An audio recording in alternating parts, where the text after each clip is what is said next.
is 3:02, so we're going to go ahead and get started. Hello, everyone, and thank you once again for viewing the webinar. My name is Tiyana Glenn, and I am a project manager at the Afterschool Alliance, and I help coordinate and administrate the New York Life Foundation's incredible Aim High grant, along with a few others of our team. Next slide. And before we get started, I'm just going to go over a few housekeeping items. So please enter any questions you have throughout the webinar in the Q&A box. So we know that many of you will have questions during the limited time that we have. So make sure that you are in the FAQ or you are putting your question in the Q&A box. So that way we can make sure that we answer your question by the end of today's webinar. This webinar will be recorded and there will be a link sent to your email and will also be made available on our website. Our current Zoom platform only allows for 500 attendees. So if you have colleagues that are trying to join but can't join via Zoom, they can attend our Facebook live stream of the event, and the link will be in the chat for that. And the last housekeeping note is to please make sure you change your chat settings to make sure that all your chats go to all panelists and attendees. Next slide. Thank you. So today's webinar presentation will feature two presenters. Unfortunately, Marlyn Torres, the Senior Program Officer for the New York Life Foundation, and one of the architects of the Aim High Grant Program. Unfortunately, she's not able to join us today. So I will be joined by my colleague, Dan Gilbert, the Director of Whole Child Initiatives at the Afterschool Alliance. Next slide. So to give you a quick look at the order of operations for today's webinar, here we have the agenda. Dan will, I will be starting off, or Dan will be starting off with a quick overview of the Aim High Grant Program and its goals and how it fits with the New York Life Foundation's other investments and in and out of school time programming. And then I will build off of this with just a few notes and reminders, and then we'll move on to our tested and true tips for the prospective applicants for the Aim High Grant Program. I will then provide a quick run through of the most common questions that we have received from over the years, and then give some general feedback from our experience of managing previous rounds of the Aim High Grant Program. And then lastly, I will give a couple of final notes and reminders for applicants, and then we will open the floor up for your questions and answers. So just as a reminder, again, the question and answer portion of the webinar will be managed through the Q&A box. So we will do our very best to make sure we get through as many of your questions as we can. If you still have any outstanding questions after the webinar, feel free to email us at aimhigh@aftersschoolalliance.org, which will be displayed on the Q&A slide at the very end. And it is available on our awards homepage and in the PDF of the RFP. And so with that, I will be turning it over to Dan to give us a bigger picture view of the Aim High Grant Program. Thank you, everyone. And sorry that you aren't hearing from Marlyn with the New York Life Foundation today, but excited to be here with you all. And welcome to the webinar. So I'm excited to share with you today information on the New York Life Foundation's Aim High Grant Program, now in its 7th year. The Aim High Grant Program supports local out-of-school time programs that support middle school students and helps prepare them for the transition from 8th to 9th grade in particular. Research has shown that for disadvantaged students, more learning time in the form of high quality after school and summer learning programs leads to greater academic achievement, better school attendance, and more engaged students. So in the 7th year of the program will provide over $1.8 million in grants this year to out-of-school time programs. Those grants will come in the form of 40 awards that will be made nationwide through a competitive application process, which will continue to go over on today's webinar. To give some perspective, last year we received 633 applications for those 40 awards. New this year and moving forward, the 1-year $15,000 grant category will actually have 2 prongs for the first time. So the first prong established and will support racial and social justice efforts.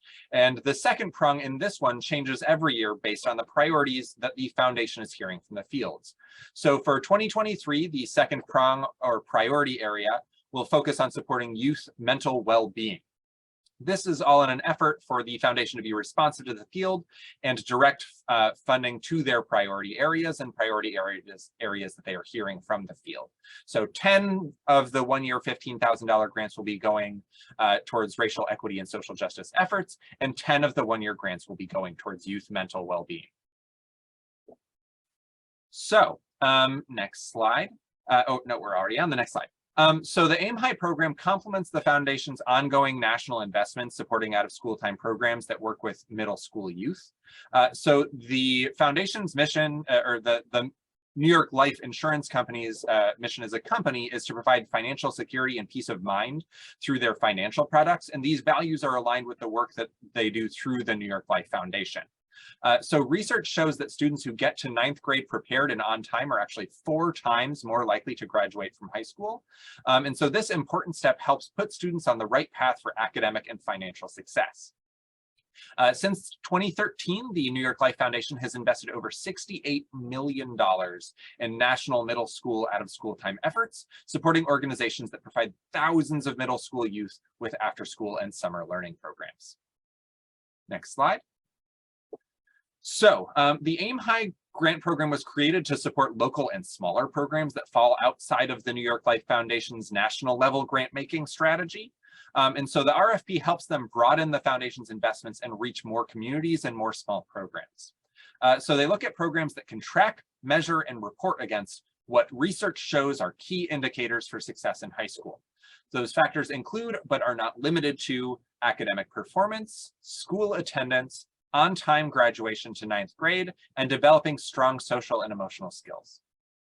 That said, we know that many programs have been disrupted over the last few years, and a program's ability to collect data may have been impacted by that as well. So we don't require that any grantee already tracks any of those particular data points. Those are just good indicators for program effectiveness. We do know that those are supported by research, and so they are great for us to see. However, in your applications, the one thing that is important is that the foundation and the review team require that you are able to track in terms of this, the things that we know, and also that you will have to start, if you are not already tracking, your on-time 8th to 9th grade promotion rates. Next slide. So it is important for us to also pause and reflect on the moment and acknowledge the challenges that are currently facing out-of-school time programs and the families and youth and communities that you all serve. We know that out-of-school time programs and the youth families and communities they serve have faced challenges in the wake of the pandemic, including coping with loss, experiencing financial hardship, and navigating inflation, with programs all over the country having difficulty recruiting and retaining staff. We are dealing with the lasting ripple effects of the pandemic as we're still kind of going through it. And applicants are encouraged to share the ways in which you have been supporting and will continue to support youth as we work together to ensure that youth continue to have opportunities to grow and thrive. So we encourage you within your application to kind of talk about the ways that this has impacted your work and how you've pivoted and responded to that. Tiyana will be talking through more of the specifics of what we're looking for and will provide tips in drafting the best application. But before I turn it back over to her, I want to point out a new aspect of the program for 2023. Next slide. So as I mentioned earlier, for the first time, we are expanding the grant program to include an additional one-year grant category. So 10 awards of the one-year $15,000 grant category will support projects that focus on racial equity and social justice efforts. The New York Life Foundation recognizes that it is imperative to continue to build on the foundation's legacy of support for marginalized communities and communities of color as part of their ongoing commitment to support a more equal and just society. And understanding the unique role that after-school and summer learning programs can play in addressing equity problems, 10 of the one-year $15,000 grants are dedicated to supporting programs in their effort around advancing racial equity and social justice. This year, we will also have 10 one-year $15,000 grants that are focused on helping programs support the well-being of the youth that they serve. So this is the new grant category. The New York Life Foundation recognizes the critical importance of supporting young people's well-being and mental health, especially in light of the COVID-19 pandemic. Young people have suffered in a heartbreaking array of ways during the pandemic and are coping with the impacts and challenges that are brought to bear by the pandemic, such as isolation, anxiety, grief, and loss. And so the medical profession has declared a national state of emergency in children's mental health, and parents are prioritizing supports for the development of the whole child, social connections, building life skills, and mental health and emotional well-being. Certainly things that we know that folks in the field are seeing a need for, and certainly around the country have emerged as a priority. Out of school time programs help address these factors. We know that programs offer opportunities for youth to build relationships with mentors and trusted adults from their own communities, also to connect socially with each other and share their own voice and story, experience a sense of belonging and connection, develop life skills, and more. These opportunities are critical to well-being and are especially important for us to help provide for youth right now. So at this point, I'm going to turn it back over to Tiyana, and I will also be back later on to help answer some of the questions and go over some of the frequently asked questions later in the presentation. So thank you all on behalf of the Alliance and on behalf of the New York Life Foundation for all the work you do to support youth and families. We look forward to learning more about your programs and the work you do in youth communities. So back to you, Tiyana. Thank you so much, Dan, for that introduction. So first off, I want to quickly run us through the timeline, just to make sure that you all know exactly what to expect going into the AIM-HI grant application process. As I'm sure you are all aware, the AIM-I RFP is currently open and will remain open until 5 p.m. Eastern Time on Wednesday, February 1st, 2023. The review process will include a diverse set of experts from the out-of-school time field and experts in the youth programmatic strategies for promoting racial and social justice. The vetting and review processes for the grant will take between 3 to 4 months to complete, so you can expect to hear something back about the status of your application by June of 2023. For grant recipients, there are 2 possible grant periods. The grant period for both of the 2-year grants will begin in June 2022 and end in May of 2024. And the grant period for both of the 1-year grants will begin in June 2023 and in May 2024. Grant recipients for all 4 grant categories will be required to submit progress reports throughout the duration of their— Can I interject real quick? We have an update that this is probably my fault. So the both of the 2-year grants, it will actually be June 2023 and end in May of 2025. My apologies. Sorry, continue, Tia. No, you're fine. Thank you so much. So there will be progress reports that you do have to submit throughout the duration of the grant period, and you will find out more if you're a grant recipient. Next slide. So this year, AIM-HI grant program will include $1.8 million spread across 40 separate grants to the out-of-school time programs. This chart can be found on page 5 of the PDF of the RFP. In this year's RFP, for the first time, we do have 4 different types of grants. So there will be 10 2-year grants for $50,000 per year for a total 2-year grant amount of $100,000. To be eligible for these grants, you must both have an annual organizational budget of more than $500,000 and an annual program budget of at least $250,000.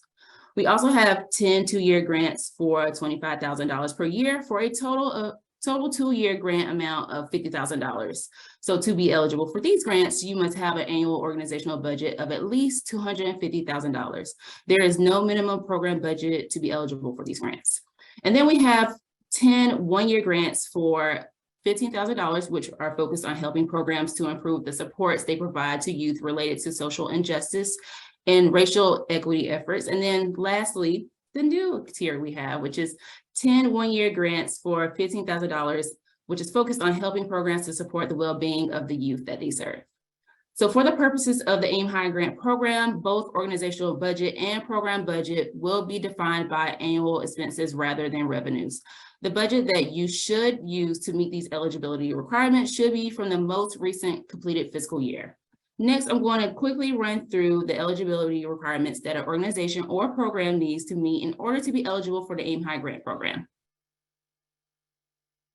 So first off, all applicants must be registered as 501c3 organizations. Second, applicants must either currently serve middle school age youth or must use the AIM-HI grant funds to begin serving the youth in its age range. For the purposes of the AIM-HI grant program, youth are considered to be middle school age beginning the summer before 6th grade and ending the first day of 9th grade. Third, applicants must serve low-income youth. In order to be eligible, 75% or more of the youth served by the applying organization must be eligible for free or reduced price lunches. And then lastly, applicants must not currently receive funding from the New York Life Foundation, either directly or as pass-through funding from a parent organization. If you have any questions about the eligibility requirements or want to know more details about, the exceptions that may exist for any of these rules, I will refer you to Appendix D of the RFP, which provides an FAQ for questions like these. And if you have any questions that aren't addressed in the FAQ or during the Q&A portion of the webinar, again, I would advise you to email us directly so we can answer those questions for you. Next slide. AIM-HIGH grant funds may be used for either technical assistance, enhancing direct service activities, or both. So for the purposes of both of the 2-year grants, the technical assistance includes things like program, operations, and governance enhancements. Funds may also be used for enhancing direct service activities, capacity building, and or program expansion, should a program be in a position to do so, with a specific focus on supporting program efforts to continue to serve the youth in the wake of the COVID-19 pandemic. So direct service components includes things like addressing the unique needs for youth arising from the pandemic, developing or improving virtual and in-person programming, and enhancing programming to better support students transition to the 9th grade. So I do want to state upfront that, however, the AIM-HIGH grant funds for all 4 tiers are not to be used to support programming that happens during the traditional school day. Next slide. So like the 2-year grants, the 1-year grant funds may be used for either technical assistance, enhancing direct service activities, or both. The acceptable direct service components are the same as for the 2-year grants, but the 1-year grant funds have a slightly more restrictive usage of technical assistance funds. So for the purposes of the 1-year grants, unlike the 2-year grants, technical assistance does not include operations or governance enhancements. So for the 10 1-year grants focused on racial equity and social justice, eligible uses of the fund include program enhancements such as supports that help your organization implement practices that address racial equity and inclusion, program initiatives that engage youth in creating youth-led social justice and civil engagement solutions to local challenges, programming that helps youth thrive in the face of trauma related to racial and social injustice and historic disparities, and training for program staff on anti-racism, racial equity, diversion, inclusion, and healing-centered engagement. Next slide. So for the 10 1-year grants focused on youth well-being, eligible uses of the funds include program enhancements such as supports that help youth organization address the well-being of young people, such as providing mental health support, social and emotional programming, or professional development and staffing. Programming that supports well-being by focusing on factors such as helping youth build a positive mindset, form supportive relationships, apply effective strategies to cope with trauma, stress, or personal challenges, adopt healthy lifestyles, etc. Training for program staff on recognizing mental health challenges, supporting well-being and healthy lifestyles, or adopting trauma-informed care and healing-centered engagement, or efforts that help program assess, develop, gauge, or improve their efforts to support well-being, such as protocol procedures, discipline techniques, and family engagement practices. If you have any questions about the eligible uses of funding, feel free to reach out to us and we'll answer any of those questions to help clarify. Next slide. So now that we've gone through the ins and outs of the grant, we are now going to go into providing recommendations and suggestions. So the tips, recommendations, and best practices that I lay out in this portion of the presentation are drawn largely from the Alliance's long history of reviewing applications for grants and awards. So here are our top 5 tips for you going into the RFP. So number 1, all questions have a unique purpose. You should approach every open-ended question as an opportunity for you to explain and illustrate the value of your program. We encourage you to make sure that you read the full RFP before you start writing your answers to gain a better understanding of what reviewers will be looking for in each question. When you read through the application in advance, you can see not only the specifics of what each question is asking for, but also how the questions throughout the application fit together to give you a good understanding of how to approach each question. Next slide. Number 2 is be an advocate. So it's really vital to give reviewers a complete picture of the great work that your program does. So make sure that you share the details on how the program is helping to meet the needs of its community. And think about ways to differentiate your program from others. So when available, it can also be great to find best places within the application to demonstrate the program's impact through quantitative or qualitative data, but make sure that it is relevant to the question that you're answering. So keep in mind that our reviewers don't just want you to provide a list of program activities and outcome data. It's your job to bring your program to life, so that way we see that. And reviewers become more attached to those programs, not only providing descriptions of activities and data on the program successes, but also give them the information that they need to really understand the day-to-day experiences of youth that are in your program. Next slide. Number 3, provide specifics. So details matter, and we rely on your application to give reviewers a complete and concrete picture of your program. It's also absolutely crucial that you don't assume that the reviewers know anything in particular about your program, your curriculum, or your community. So if you have great outcomes and data or a strong answer to how your program addresses a specific prompt, reviewers rely on you to convey that information in a compelling way that helps them understand the true value that your program brings to youth and to your community. Next slide. Number 4, keep it relevant. So be clear in your answers and always keep in mind the specific goals and priorities of the RFP and the intent of each question when answering them. So it can be tempting to go off on a tangent and describe all the great things that your organization does or the impact that your organization has that are outside the scope of the given grant opportunity. But for the reviewers, every word is precious.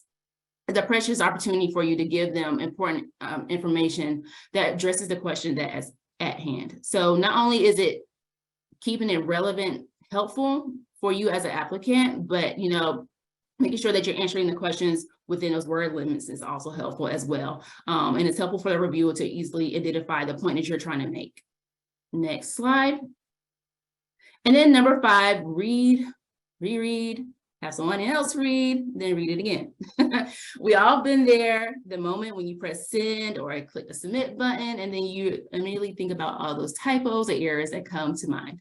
So it's great to review your application multiple times before submitting your answers. It can also be great to ask your colleagues or even someone outside your organization to review your answers prior to submitting your application.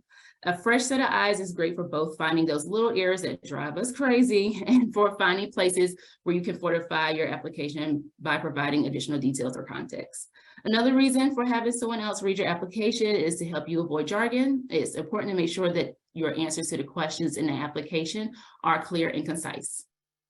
Next slide. So before moving on to the FAQs, I just want to give a quick reminder to you all about how to approach 2 particular questions within the application. So within the RFP and in the application system, we do have links to downloadable sample charts and downloadable template charts for you to refer to for your answers in both section D, which is the project description and expected outcomes, and section F, which is the budget and narrative. So the sample charts give you a good idea of how to fill in the details of a high quality answer for questions both D1 and F1. You will need to upload both of these documents in the application system using the templates provided. Next slide. All right, so in this section, Dan and I will be quickly going through the answers to the most frequent questions that we've received about the AIM High Grant Program. So for your reference, most of these questions and answers can be found in Appendix D on page 56 of the full RFP. So number 1 question, how many grants will be given? So we have 10 grants of the $50,000 per year for a total of 2-year grant amount of $100,000. 10 grants of the $25,000 per year for a total of 2-year grant amount of $50,000. And then we have 2 different ones for the 1-year grants this year. The 10 1-year grants of $50,000 will be focused on racial equity and social justice. And then the other 10 will be 1-year grants of $15,000 focused on supporting youth and well-being. Okay, second, can multiple programs or program sites from the same organization submit applications separately? So no, each organization as determined by your organization's employer identification number can only submit a single application. However, if an applicant is an affiliate of a national organization and you're using their employer identification number, then more than one affiliate is able to apply for funding so long as that affiliate is not currently receiving grant funds from the New York Life Foundation, directly or indirectly. If your national organization is receiving New York Life Foundation funding and you get some pass-through funds, that does unfortunately render you ineligible. If an organization has multiple affiliates or regional entities with distinct employer identification numbers, one application may be submitted for each employer identification number. So back to you. Thank you, Dan. So next set of questions. Are organizations with annual budgets of less than $150,000 eligible to apply for any of these grants? Unfortunately, no, they're not. The minimum organization budget to be eligible for the grants is $150,000. Are nonprofit organizations that are not 501c3 eligible to apply? And unfortunately, no, only 501c3 organizations are eligible to apply. Is it the program budget or so this is getting really into the weeds. Is it the program budget or the organizational budget that need to meet the budget requirements in order to be eligible for the program? For the 1-year $15,000 grants and the 2-year $50,000 grants, it is the full organization's operating budget from the most recently completed fiscal year that will be used to determine eligibility. And for most organizations, this will be your fiscal year 20 budget. And if you have your fiscal year 2021 budget, that may actually be the one that you want to use. For the 2-year $100,000 grants, applicants must meet the minimum budget requirement for both the organizational budget and the program budget. So if you have questions about that, you can see the request for proposals. The very last page, the last appendix, is where we define program budget and organizational budget. And our program budget is for the specific program that would be receiving the grant funds were it to be awarded. Back to you, Tiyana. So what is the geographic scope of the grants? Applicants will be accepted from anywhere within the 50 states and the District of Columbia. Applicants from U.S. territories are ineligible to apply. But to note, the New York Life Foundation reserves the right to provide an additional 5 points to certain applications based on the location and the geographic distribution of applicants. So these states are recognized as target states, and the target states for this cycle for this year's grant are Alaska, Delaware, Hawaii, Idaho, Maine, Oregon, North Dakota, Vermont, West Virginia, and Wyoming. Thank you, Dan, for dropping it in the chat. So these states, like again, they are recognized as target states and they will receive an additional 5 points. And that is based off of the New York Life Foundation. Okay. So are schools, school districts, colleges, universities, and or other governmental agencies eligible to apply? Unfortunately, this year we have updated these requirements, and unfortunately schools, school districts, colleges, universities, and other governmental agencies are not eligible to apply for the AIM High grant program this year. In terms of schools, that is both public and private schools. So please note that. Can 501c3 organizations serve as a fiduciary agent for programs run by organizations that are not 501c3. So this is also new this year. Yes, 501c3 organizations may serve as fiscal sponsors for non-501c3 program providers. However, I do want to specifically note that this is with an intention of the foundation to support small local programs that sometimes simply may not have scaled up enough to have that 501c3 registration, or simply may not have received it even if they've applied for it quite yet.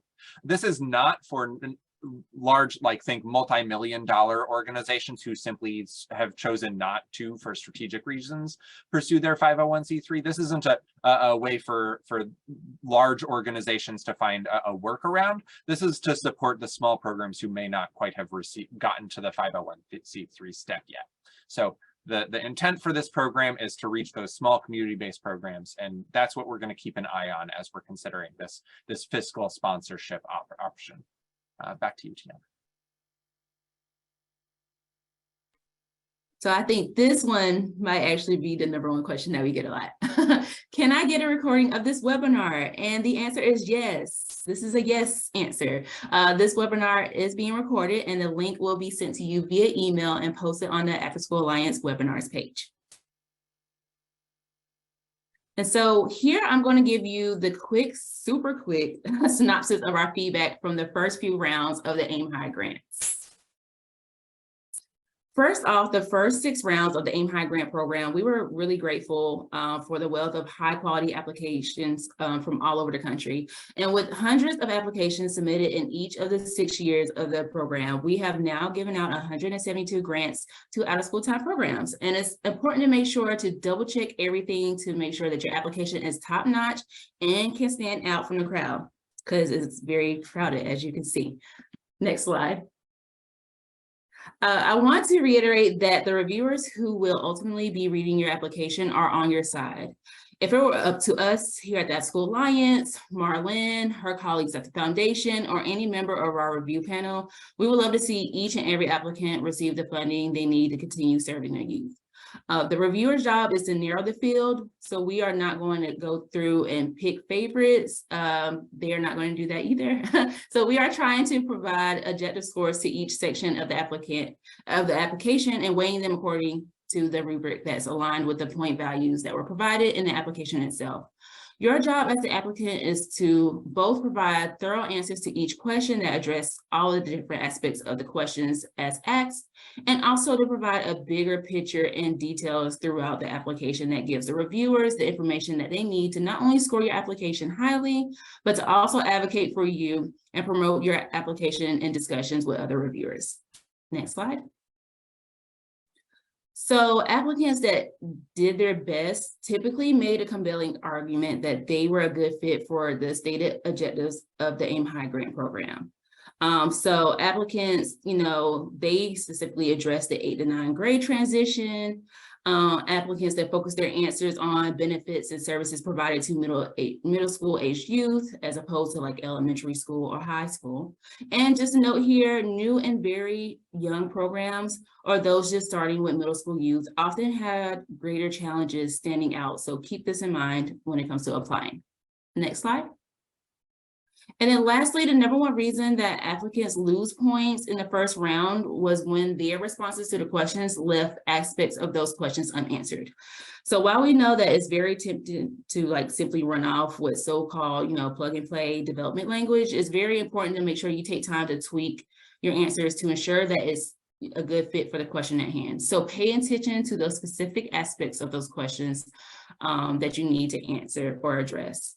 It's fine to include details outside of the scope of the question. So as long as those details are A, aligned with the question itself, and B, your question also addresses every aspect of the question as it is posed. So it's important to recognize that when you omit a response to a particular question, the reviewer has no way of knowing if that is a simple oversight on your part, or if you or your organization genuinely do not have a good answer for that particular question. And so by leaving those details, you're leaving that determination up to the reviewer. Next slide. Okay, thank you. So before diving into the question and answer portion of our session today, I just want to take one last second to highlight the most important things for you to remember as you prepare your applications for this year RFP. So things to remember, one is the due date. So nominations must be submitted by February 1st, 2023 at 5 p.m. Eastern Standard Time. Make sure that you download the application, review the questions, draft your answers with time to spare. Make sure your questions provide clear answers to the questions that you're corresponding to. Again, data matters. So the strongest applicants often include robust program data. And then, don't assume reviewers will be unfamiliar with your program. So make sure that you provide detailed information that will help the reviewers gain a stronger understanding of the supports your program provides. Next slide. And here we are to the question and answer section of our day. So here we'll be opening up the webinar to your questions. So please note that we will not be addressing questions that are put into the chat box. So if you want us to address a question, please make sure you put it into the Q&A box on the lower right-hand corner of your screen. So, Yes. So to repeat, everyone, we do not take questions out of the chat box. We get too many questions. If you have already put a question in the chat box, then plug that back into the Q&A, and we will get to as many questions as we can. I also want to give an initial disclaimer that this is kind of our rapid fire answer period. Usually for this portion of the webinar, we do have a representative from the foundation on. So I'm going to give the quick disclaimer that if anything that I or we say right now is actually incorrect, we will make sure to let you know in an updated FAQ document that we will be sending out. We will be taking all of the questions we receive, and the ones that are not super specific, we will be taking those and we'll be putting them back into the FAQ and recirculating that FAQ to everyone who registered for today's webinar. So if there's anything we don't get to, we will try to include that in the updated FAQ that you will receive. And if I say anything incorrect, then we will also include that correction in the FAQ that we send as a follow-up to everyone who registered for today's webinars. So I'm going to basically just go through these questions that we haven't already had answered by our phenomenal team here at the Alliance in the order that we received them, and insofar as I have answers for them. So first off, can last year's AIM High grantees apply again this year? Unfortunately, no. So the requirement for the foundation is that current grantees cannot reapply. So there will effectively be a required 1-year hiatus between funding. For example, if you are currently halfway through your 1-year grant and your grant ends at the end of May of 2023, then you will be eligible to reapply for the AIM High grant program again next year. But you can't apply for this year's grants because that would basically be a continuation of funding. There is a required 1-year gap between current funding and the next time you can apply for the AIM High grant program. So in winter of 2023, you will be eligible to reapply if you are currently within your AIM High grant period. We are a community development nonprofit that is just starting to serve youth through a new community resource center. The application asked for program revenues and costs. So you have an organizational budget, revenues, and all financials, but we do not yet have any program revenues. So that would mean you are not disqualified. There is only one of the 4 grant tiers that has a program budget requirement.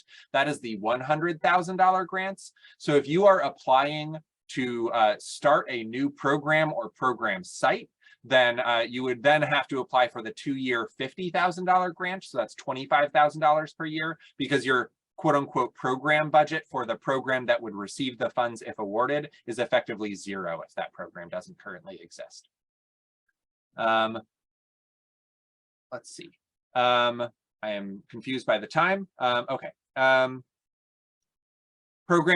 So yes, programs that occur during traditional school hours are not eligible to receive AIM High funds, which is not to say that all programs that operate during school hours can't get that funding. It's that the funding itself cannot support programming that occurs during those hours. So if you have a program that runs for, say, 10 a.m. to 8 p.m., then you can only receive funding for the hours of operation that go after this traditional school day ends. I hope that makes sense. Let's see. Will I have to have matched funding? You do not have to have matched funding or upfront funding. There isn't any requirement of a participation fee. There isn't a matched funding requirement for the AIM High program. The only budgetary requirements are in terms of the most recent organizational budget, and for those 2-year $100,000 grants for the most recent year's program budget for the program site or sites that would receive the funding. Please go into detail on what you mean by well-being. What indicators are you looking for in the well-being prong? So in the RFP itself, we have some details. We are pretty deliberately vague on this because we want to give potential applicants a lot of leeway in terms of how you view the needs of your community. So this is kind of up to you, because you have to both portray the needs of your community and what kind of well-being supports you think the youth that your programs serve need. And then within your proposal, in terms of your proposed activities that you would do with the AIM High funds, namely in section D, is you making the case for how you would support that well-being. So we're thinking of this holistically. We're thinking mental being, we're thinking emotional well-being. We're also thinking physical well-being and everything like that. Obviously, in some of the framing we provide in the RFP, we talk about the mental health crisis that we're seeing in the nation with youth. So we're leaving it up to you to a certain extent as to how you want to interpret that focus. We do provide in the RFP also a set of acceptable uses of funds, which are examples of acceptable uses of funds, but are not the only things that you can use funding for. So definitely look in there. But we are deliberately vague, and we give applicants a lot of leeway in terms of how they want to define well-being, and also in terms of what types of supports you would want to use the funds from that funding tier to support. Can the 75% free and reduced price lunch standard be focused on a program in our application, or is that for the entire organization? So the 75% free and reduced price lunch eligibility requirement applies to the youth in the program site or sites that would receive the funding if it were awarded. So your entire organization's service population does not need to be 75%, but AIM High grant funds can only be used to support funding at sites that already serve a population that meets the 75% free and reduced price lunch requirement. So for example, if you had an organization with 3 program sites, one of which serves 50%, one of which serves 60%, and one of which serves 90%, it is only the site that serves 90% out of those 3 that would be eligible to receive AIM High grant funding if it were awarded. And it is also the budget from that particular site that would be required to meet the program budget requirement that exists solely for the $100,000 grants. I hope I didn't make that too complicated, but that's the only grant tier for which there's a program budget requirement is the $100,000 grants. And each program site that receives funding needs to meet that 75% free and reduced price lunch minimum.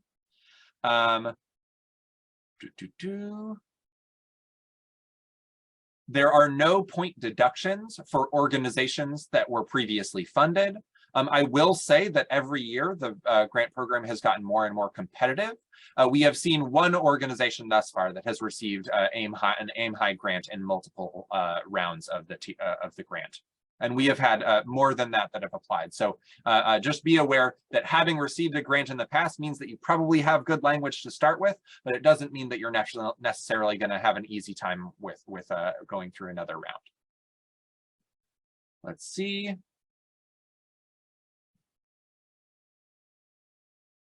Okay, there is no preference and there is no penalty. There is no preference for or penalty against previous award recipients.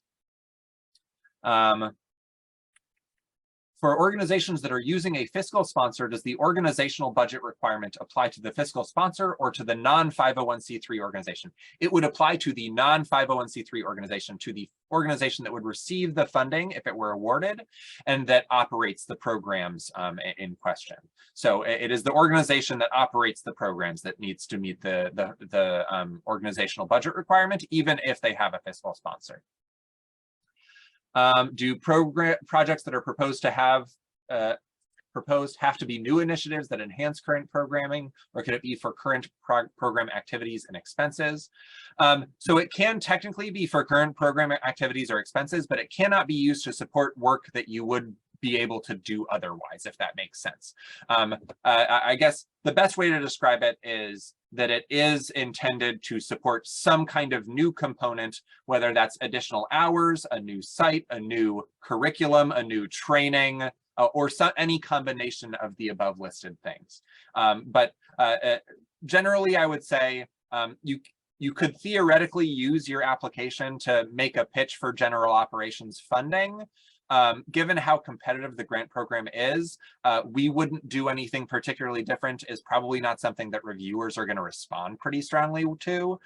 So I would say technically you can ask for general operations funding. That is an eligible use of funds.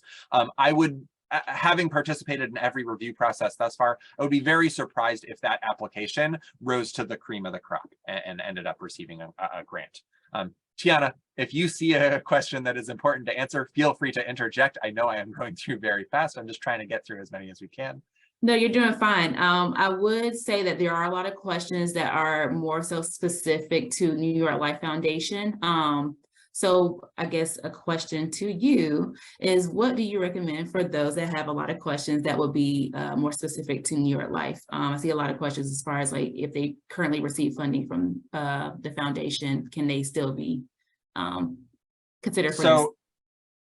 So I would direct everyone's attention here. I'm even going to pull it up myself, so I frame this absolutely properly.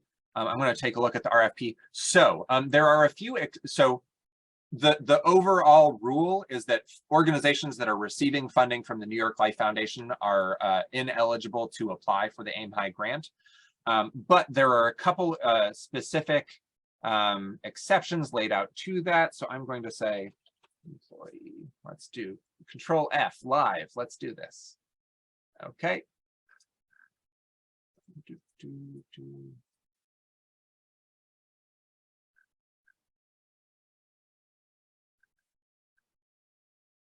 Okay, my computer is not rendering some of these pages. Here we go. Okay, well, my computer is not cooperating right now.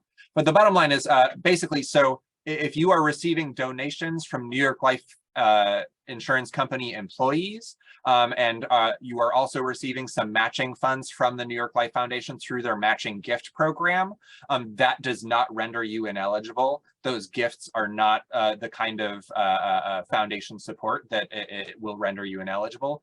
Furthermore, there's also the Volunteers for Good grants. If you have New York Life employees who volunteer for your organization, the New York Life Foundation does have a program through which the foundation will give monetary support to nonprofits when they have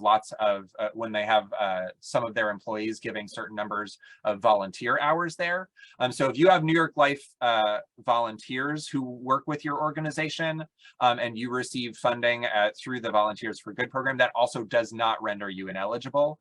I think there might be another exception. They are all laid out within the FAQ section of the request for proposals. So I encourage you to check out that document. Apologies that my computer is not.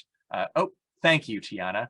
Page 58 of the RFP, question 15, is where you can find the details about the types of New York Life Foundation funding that your organization could receive that would not render you ineligible for funding. Let's see, can you apply using a fiscal sponsor? The answer is yes, with the caveats that I provided earlier. This is not intended to allow very large organizations that are not 501c3 to get support. This is really focused on making sure that the small local community-based program is able to get support from the AIM High program, even if they haven't gone through all of the steps to get their 501c3 quite yet. I got a question that I'm not looking at right now, but a program asked, if we only serve 6th graders, does that mean we're ineligible since the focus of the grant program is to support youth through the transition from 8th to 9th grade? So the program overall, every single one of the 4 tiers has this focus of supporting middle school youth and supporting them in high school readiness efforts. We see a lot of grants that focus in on that 8th grade, summer after 8th grade period, but that doesn't mean you aren't eligible. If you think you can make a case that the programming, the out of school time programming that your organizational provides to 6th or 7th grade students, then you are eligible to apply for the grant program. But the onus is going to be on you to make the case that that 6th or 7th grade programming really does support them through that transition from 8th to 9th grade. So it's not that you are certainly eligible. It does make it slightly harder to make the case from just a reviewer perspective. I saw another question earlier that was how many applications do you receive in a given year? So I'll give the most recent 3 years. We consistently get slightly more competitive every year. In 2020, we received 542 applications for 36 grants. In 2021, we received 589 applications for 40 grants. Last year in 2022, we received 633 applications for 40 grants. The grants do get more competitive the more money you are applying for. So I'm a little bit of a math brain, so I can spit these numbers off the top of my head. From last year, 16.7% of applicants for the 1-year grants ended up getting funding, whereas only 4.2% of applicants for the 2-year $50,000 grants got funded, and only 3.7% of applicants for the 2-year $100,000 grants got funded. So the more money it is, the more applications we receive, but we have the same number of grants to give out in every category. So it's kind of a gambit on your part. If you apply for the larger pot of money, then you're facing more competition, but it's kind of up to you to figure out whether or not whether you'd rather have a better shot at less funding or a smaller shot at more funding. So that's kind of up to you. All that data on the competitiveness is something that we've included in the RFP for the first time this year, just to give you a snippet as to the competitiveness. I think it's in the grant overview and in the first couple sections of the application. I don't know the specific page, and maybe Tiyana will pull that up, but thank you, Tiyana. Let's see.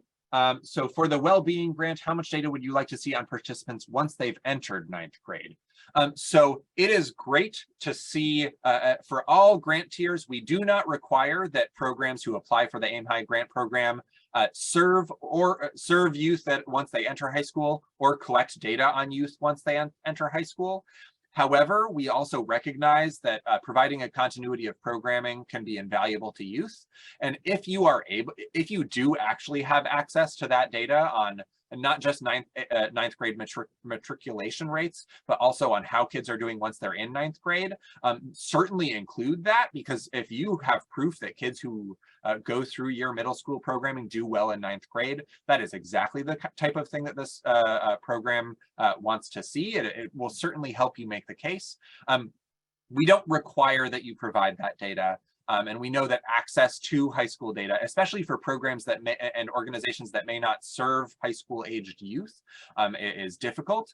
So it will be beneficial. It is not going to make it unfair or anything, but it is certainly something that I would recommend including. Okay. I do want to note that our colleague from the New York Life Foundation, Victoria, hopped in the chat to put in saying that for other specific questions that are related to the New York Life Foundation, please email them at nylfoundation@newyorklife.com. So I just wanted to verbally say that, but Victoria did hop in the chat putting that. If you have any questions specific to the foundation, please email them at nylfoundation@newyorklife.com. Thank you, Tiyana, and thank you for joining us, Victoria. So if we have a program that serves all teens, I understand the project we submit should focus on middle schoolers, but can it still operate within or be supported by, for example, an all-teen center/program? So yes, as long as some of the youth served are middle school aged, then the program would be eligible to receive funding. We recognize that near-peer mentorship is a strong asset to bring to programming, and so having kids across grades can be really beneficial for the kids served, and so that would not render you ineligible, but the Aim High grant funds, were they to be awarded, would only be able to go towards the funding for middle school age youth. So if there's middle school and other youth in a program, then only the percentage of the fund of the program that is middle school aged, that would be the maximum percentage of the budget that could go that could come from the Aim High program. I hope that makes sense. It's a little convoluted, but it's one of the programs are complicated, and so we have to come up with complicated exceptions and carve outs. Let's see. In past years, grants awarded went to programs serving how many individuals? So this year, for the first time, we also did an analysis of the data from the most recent 3 years in terms of the average number of kids served and the average attendance of grant recipients. So that data is available within the RFP. Oh, and Tiyana just said page 6 of the RFP tells you the average number of youth served and the average dosage for grant recipients. So I will say that we see programs that serve huge numbers of youth served over it. There was one recipient from last year where they served over 1,000 kids every day. There was also a grant recipient from last year where they served, I think it was like 13 kids every day. So there's a wide array. If you serve fewer kids, then it's on the impetus is on you to make the case for how deep the impact on those kids you serve is. And so we're certainly looking at number of kids served. We're looking at the dosage and duration of your programming. We're looking at how important and how deep the connections and the supports that you provide to the kids and families are. We know that it's not like you can apply a single X dollars per year per kid mathematic calculation to this. So it's kind of on you to make the case that the amount of funding that you're asking for is reasonable to support whatever level of programming you are proposing to do with it. Let's see.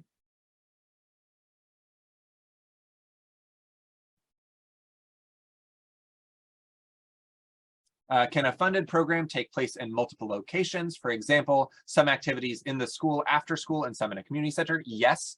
So we would consider that 2 program sites, but so long as both of those sites met the eligibility requirements, meaning the free and reduced price lunch requirement and the other eligibility requirements laid out within the RFP, those could both receive funding.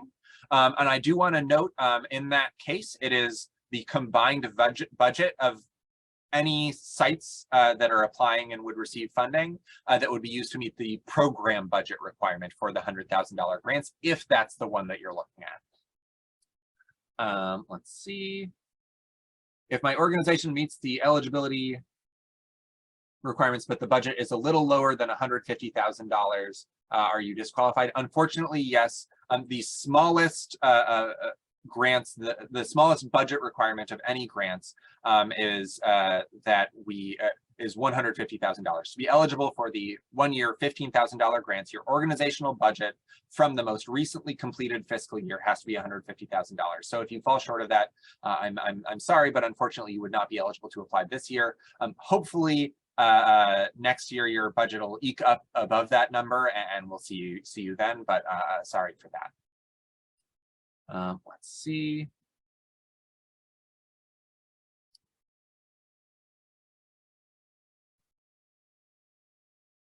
There is not a revenue or budget maximum that would render you ineligible for the grants. For example, we have seen some community development organizations and community centers with organizations upwards of $10 million that just happen to operate a few small programs in some of their sites receive grants. So there is no maximum budget amount in order to be eligible. But I do want to also couch that in the framing of this is intended to support small community-based programs. So we aren't looking necessarily, the foundation, in addition to the Aim High program, also has their national grant-making strategy for very large organizations. And so they aren't looking to support some huge national organization that is operating dozens or scores of sites. Let's see.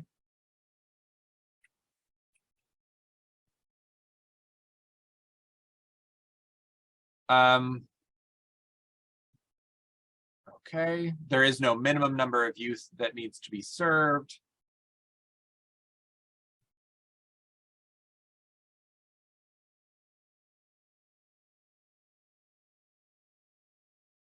How likely is it that you'd fund organizations in non-target states? So the target states get 5 points bonus out of a total of 120 points total. So I'm not going to call it a drop in the bucket, but it is certainly not decisive. I will say that I would posit, I haven't looked recently, but I think that I would say the vast majority of grant recipients do not come from target states. Simply because we don't receive that many applications from those target states generally.